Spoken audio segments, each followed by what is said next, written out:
आपने पूछा कि एनडीएमए का गठन, तो मैं थोड़ा-सा आपको पीछे ले जाना चाहूँगा।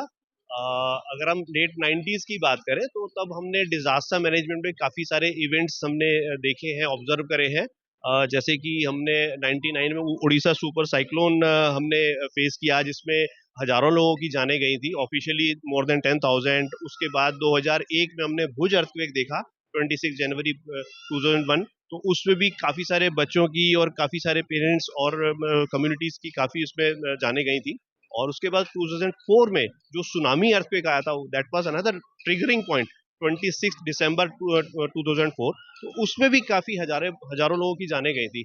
तो ये जो ट्रिगरिंग इवेंट्स हुए थे, इसके बाद ये रिक्वायरमेंट रही कि एक ऐसी अथॉरिटी होनी चाहिए या एक ऐसा संगठन होना चाहिए जो डेडिकेटेडली डिज़ास्टर मैनेजमेंट पे काम करे।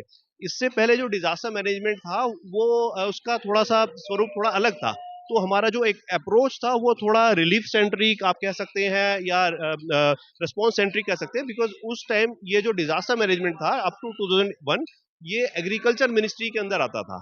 तो जिसमें हम रिलीफ का या हम क्रॉप डैमेज का या हम लोग मुआवजे की बात करते थे।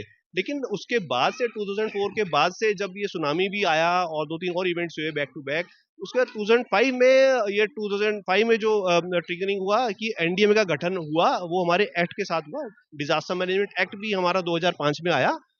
और उसके बाद एनडीएमए का जो गठन हुआ 2005 से, उसके बाद अभी आप देखेंगे काफी बदलाव आपने महसूस किए होंगे।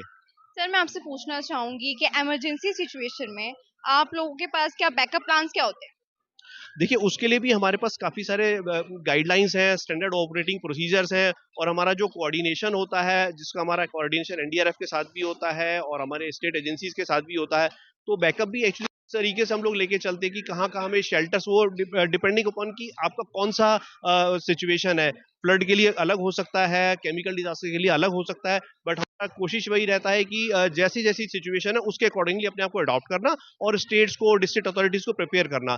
फॉर एग्जांपल शेल्टर्स की हम बात करें, तो वो साइक्लोन्स के लिए आप देखेंगे तो कोस्टल रीजन पे ज़्यादा फोकस होगा, तो वहाँ पे साइक्लोन शेल्टर्स बनाए गए हैं। और अर्बन फ्लडिंग के लिए आपके हाउसेज इस तरीके के अरेंजमेंट बनाए जाते हैं जो आपको सेफ्टी प्रोवाइड कराएं।